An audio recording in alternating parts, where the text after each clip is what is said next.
प्यारे बच्चों, अज दी पंजाबी जमात विच मेरे वालों आप सब दा हार्दिक स्वागत।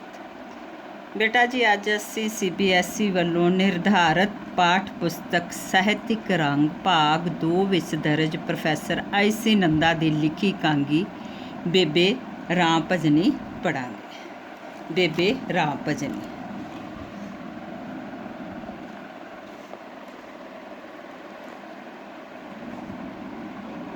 बेटा जी, सब तो पहला इसके पात्रां बारे जानकारी हासिल करिए। बेबे राम भजनी जो कि इस कांगी की मुख पात्र है, वो दुनिया तो निराश अधखड़ धीमी है। श्यामदास बेबे राम भजनी का पति, दो जवारीए श्यामदास दे दोस्त, एक बुढ़ी राम भजनी की गुआंढण, एक मटियार गुआंढण की नूंह, एक साधु, एक पांदा।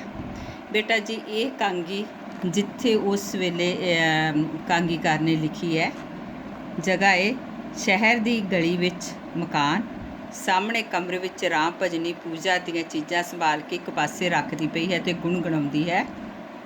राम ही राम, राम ही राम, राम सवारे सबके काम। गुआंढण दे नेड़े राम भजनी आ बैठती है। बेटा जी, अगे इस कांगी का आओ सार पढ़ देखते हैं। मैं इस कांगी का तुहानूं सार समझावांगी।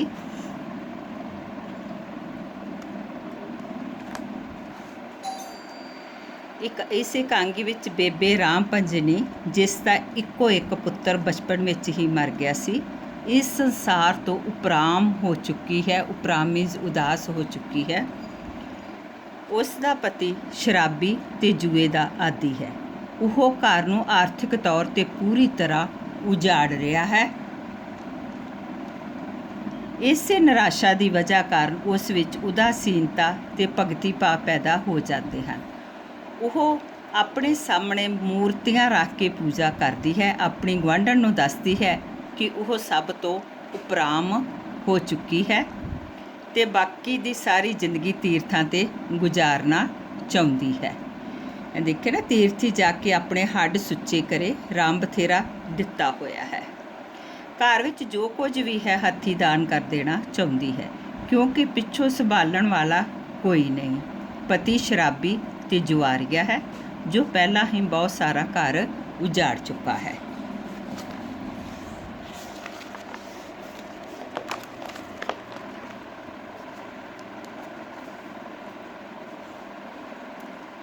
उसका पति अजे बाहर है, उसके आने तो पहला ही वो सब कुछ दान कर देना चाहती है। इत्थे बेबे राम भजनी एक प्रकार नाल अपने पति तो डरती भी है। गुआंढण भी उसकी हाँ विच हाँ रलाउंदी है। जिवें गुआंढण कहदी, तू ते बेबे घर दी मालक है, जिद्दां ही चाहे कर, तेनू कोई तेरा कोई हथ फड़न लगा है। गुआंढण भी उसकी हाँ विच हाँ रलाउंदी है ते बेबे राम भजनी दे कहण ते एक पांदे जां किसी साधु नूं लिआउण लई ओह चले जांदी है। जदों जांदी है तां साधु जिहड़ा वा ओह बेबे राम भजनी दे घर आ जांदा है। गुआंढण दे जाण तो बाद ओह एक संदूक लिआ के उस विचों कपड़े बाहर कढ के रखी जांदी है।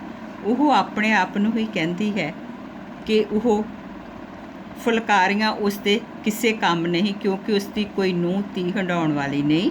रेशमी कुर्ता प्रेमों गुआंढण की नूंह नूं देण दा ओह मन बनाउंदी है।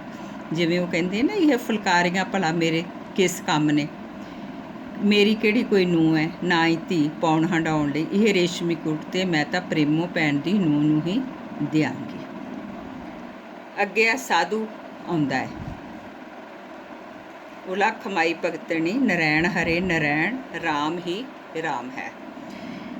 इत्थे जदों साधु घर आउंदा है तो वह बेबे की बड़ी सिफत करता है। पिछले जन्मां की गल करदिआं वह बेबे राम भजनी नूं ऐसे चक्करां विच पाउंदा है कि बेबे राम भजनी दुशाला, गड़वा, वालियां भाव के जो भी घर का समान उन्होंने दे देंदी है। पर उस दे जाण तो बाद वह कुछ पछताउंदी भी है ते दुखी भी हुंदी है।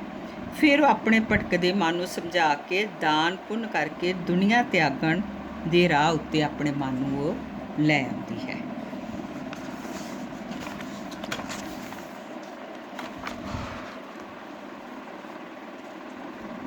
ਜਦੋਂ ਫਿਰ ਉਹ ਸਾਧੂ ਚਲੇ ਜਾਂਦਾ ਸਾਰਾ ਸਮਾਨ ਲੈ ਕੇ, ਤੇ ਉਹ ਇੱਕ ਫਿਰ ਬੁੱਢਾ ਜਿਹੜਾ ਪਾਂਦਾ ਵਾ ਉਹ ਗੁਆਂਢਣ ਦੇ ਨਾਲ ਘਰ ਆਉਂਦਾ। ਗੁਆਂਢਣ ਬੁੱਢੇ ਪਾਂਦੇ ਨੂੰ ਲੈ ਕੇ ਜਿਹੜੀ ਆ ਉਹ ਘਰ ਆਉਂਦੀ ਹੈ।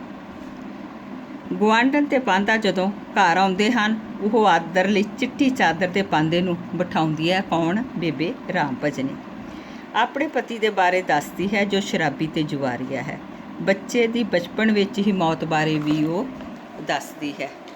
ਜਿਵੇਂ ਕਹਿੰਦੇ ਨਾ ਪਾਂਦਾ ਜੀ, ਜਦੋਂ ਦਾ ਮੇਰਾ ਇੱਕੋ ਇੱਕ ਜੀ ਜਿਹਾ ਖੇਡਣ ਟੁਰ ਗਿਆ ਏ, ਇਹ ਸੰਸਾਰ ਮੇਰੇ ਲਈ ਤਾਂ ਮਨੋਂ ਹੀ ਉਤਰ ਗਿਆ ਹੈ। ਅੱਛਾ, ਉਹ ਰਾਮ ਦੀ ਦੌਲਤ ਸੀ, ਰਾਮ ਨੇ ਲੈ ਲਈ। ਜਦੋਂ ਉਸ ਦਾ ਮਨ ਜਿਹੜਾ ਉਚਾਟ ਹੋ ਗਿਆ ਹੈ, ਉਹ ਆਪਣਾ ਸਮੁੱਚਾ ਘਰ ਮਨਸ ਦੇਣਾ ਚਾਹੁੰਦੀ ਹੈ। ਮਨਸ ਦੇਣਾ ਚਾਹੁੰਦੀ ਹੈ ਭਾਵ ਕਿ ਉਹ ਦਾਨ ਪੁੰਨ ਕਰ ਦੇਣਾ ਚਾਹੁੰਦੀ ਹੈ। ਪਰ ਪਤੀ ਦਾ ਡਰ ਵੀ ਹੈ। ਪਾਂਦਾ ਉਸ ਨੂੰ ਵਿਚਾਰਾਂ ਵਿੱਚ ਨਾ ਪੈਣ ਦੀ ਸਲਾਹ ਦਿੰਦਾ ਹੈ। ਰਾਮ ਭਜਨੀ ਉਸ ਦੀਆਂ ਗੱਲਾਂ ਵਿੱਚ ਆ ਕੇ ਆਖਦੀ ਹੈ ਕਿ ਉਹ ਡਰਦੀ ਨਹੀਂ ਪਤੀ ਤੋਂ, ਨਾਲੇ ਕਿਹੜਾ ਉਹ ਕੰਮ ਜਿਹੜਾ ਉਹ ਗਲਤ ਕਰ ਰਹੀ ਹੈ।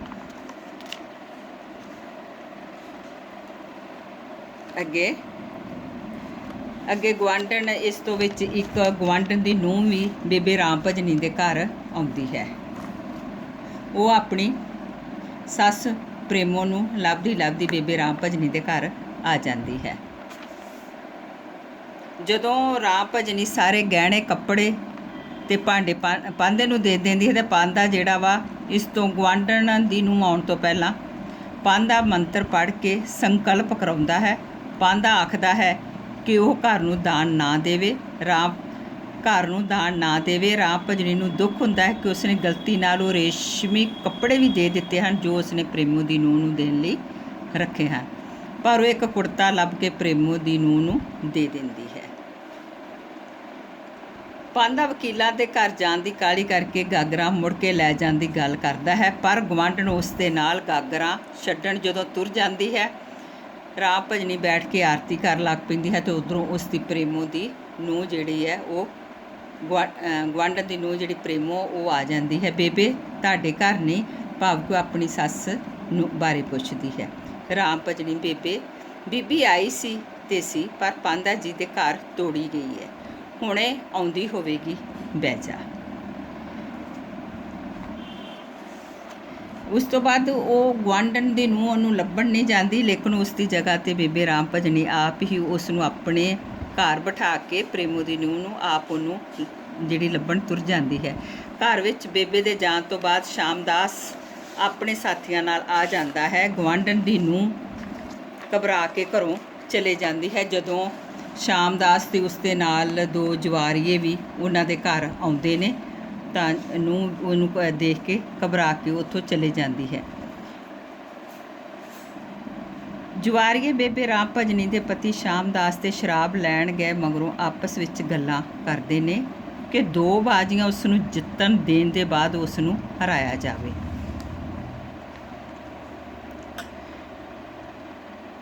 ਸੋਨੇ ਦੇ ਬਟਨ ਦਾ ਲਗਾਉਣ ਤੋਂ ਬਾਅਦ ਸ਼ਾਮਦਾਸ ਕਹਿੰਦਾ ਹੈ ਕਿ ਉਹ ਅਗਲੀ ਬਾਜੀ ਵਿੱਚ ਹੀ ਘਰ ਵੀ ਦਾਅ 'ਤੇ ਲਾ ਦੇਵੇਗਾ। ਸੋਨੇ ਦੀਆਂ ਚੂੜੀਆਂ ਬਾਜੀ 'ਤੇ ਲਗਾਉਂਦਾ ਹੈ, ਪਰ ਸੰਦੂਕ ਨੂੰ ਜਿੰਦਾ ਲੱਗਾ ਹੋਣ ਕਰਕੇ ਵਾਪਸ ਖਾਲੀ ਹੱਥ ਮੁੜਦਾ ਹੈ। ਰਾਮ ਭਜਨੀ ਦੇ ਘਰ ਆਉਣ 'ਤੇ ਇਹ ਸਾਰੀਆਂ ਸ਼ਾਮਦਾਸ ਤੇ ਜਵਾਰੀਆਂ ਦੀ ਆਪਸ ਵਿੱਚ ਜਿਹੜੀ ਵਾਰਤਾਲਾਪ ਉਹ ਹੁੰਦੀ ਹੈ।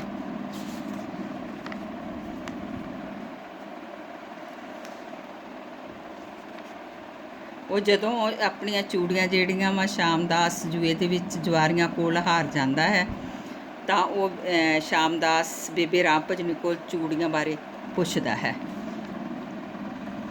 ਤੇ ਜਦੋਂ ਬੇਬੇ ਰਾਮ ਭਜਨੀ ਦੇਖਦੀ ਹੈ ਕਿ ਜਵਾਰੀਆਂ ਦੇ ਵਿੱਚ 2 ਜਿਹੜੇ ਜਵਾਰੀ ਉਹਨਾਂ ਦੇ ਘਰ ਆਏ ਵਿੱਚ ਪਾਂਦੇ ਦੇ ਪੁੱਤਰ ਨੂੰ ਵੇਖ ਕੇ ਬੇਬੇ ਰਾਮ ਭਜਨੀ ਉਸ ਨੂੰ ਬੜੀਆਂ ਲਾਹਨਤਾਂ ਪਾਉਂਦੀ ਹੈ। ਪਿਓ ਦਾਨ ਸਾਂਭੇ ਤੇ ਪੁੱਤ ਜੂਆ ਖੇਡੇ, ਇਹ ਦਾਨ ਵੀ ਧੋਖਾ, ਫਰੇਬ, ਪਖੰਡ ਹੈ। ਉਹ ਕਹਿੰਦੀ ਹੈ ਕਿ ਉਹ ਹੁਣ ਸਭ ਕੁਝ ਰਾਮ ਦੇ ਨਾਮ ਉੱਪਰ ਦਾਨ ਕਰ ਦੇਵੇਗੀ। ਉਧਰ ਸ਼ਾਮਦਾਸ ਕਹਿੰਦਾ ਹੈ ਕਿ ਉਸ ਨੇ ਤਬਾਹ ਕਰ ਦਿੱਤਾ ਹੈ, ਉਸ ਨੂੰ ਮਾਰਨ ਲਈ ਵੱਧਦਾ ਹੈ। ਉਹ ਆਖਦੀ ਹੈ ਕਿ ਮੈਂ ਤਾਂ ਰਾਮ ਦੇ ਨਾਮ 'ਤੇ ਦਾਨ ਕੀਤਾ ਹੈ। ਪਰ ਉਸਨੇ ਤਾਂ ਸਭ ਕੁਝ ਜੂਏ ਦੇ ਮੂੰਹ ਵਿੱਚ ਦੇ ਦਿੱਤਾ ਹੈ। ਕਿੰਨੇ ਸ਼ਾਮਦਾਸ ਨੇ ਉਸ ਨੂੰ ਆਪਣੀ ਅੱਖਾਂ ਤੋਂ ਦੂਰ ਹੋ ਜਾਣ ਦੀ ਗੱਲ ਕਹਿੰਦਾ ਸ਼ਾਮ ਉਸ ਨੂੰ ਮਾਰਨ ਨੂੰ ਦੌੜਦਾ ਹੈ।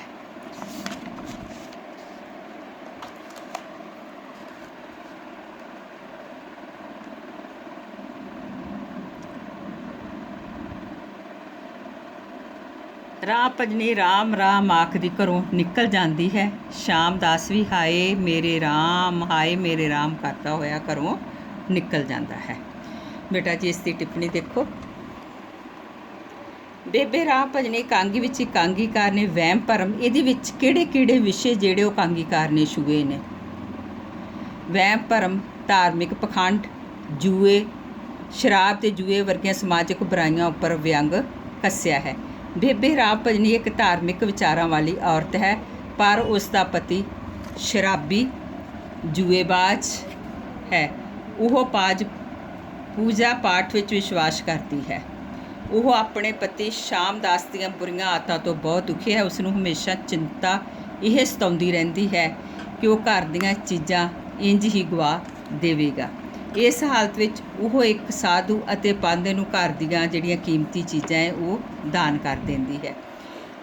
ਇੱਕ ਗੁਆਂਢਣ ਦੀ ਮਦਦ ਨਾਲ ਉਹ ਇਹ ਨੇਕ ਕੰਮ ਕਰਦੀ ਹੈ। ਉਸ ਦਾ ਪਤੀ ਸ਼ਾਮਦਾਸ ਜੂਏ ਵਿੱਚ ਚੂੜੀਆਂ ਹਾਰ ਜਾਣ ਉਪਰੰਤ ਜਦੋਂ ਬੇਬੇ ਰਾਮ ਭਜਨੀ ਤੋਂ ਚੂੜੀਆਂ ਦੀ ਮੰਗ ਕਰਦਾ ਹੈ ਤਾਂ ਉਹ ਦਾਨ ਪੁੰਨ ਕਰਨ ਦਾ ਸਾਰਾ ਸੱਚ ਬਿਆਨ ਕਰ ਦਿੰਦੀ ਹੈ। ਹਕੀਕਤ ਦਾ ਪਤਾ ਲੱਗਣ ਉੱਪਰ ਸ਼ਾਮਦਾਸ ਆਪਣੇ ਆਪ ਨੂੰ ਠੱਗਿਆ ਮਹਿਸੂਸ ਕਰਨ ਲੱਗਦਾ ਹੈ। ਜੂਏ ਵਿੱਚ ਹੋਈ ਹਾਰ ਦੇ ਨਾਲ ਨਾਲ ਘਰ ਦੀਆਂ ਕੀਮਤੀ ਚੀਜ਼ਾਂ ਦਾਨ ਕਰਨ ਦਾ ਉਸ ਨੂੰ ਸਦਮਾ ਲੱਗਦਾ ਹੈ। ਉਹ ਵੀ ਅਖੀਰ ਵਿੱਚ ਰਾਮ ਰਾਮ ਦਾ ਜਾਪ ਕਰਦਾ ਬਾਹਰ ਵੱਲ ਨੂੰ ਦੌੜਦਾ ਹੈ। ਧੰਨਵਾਦ।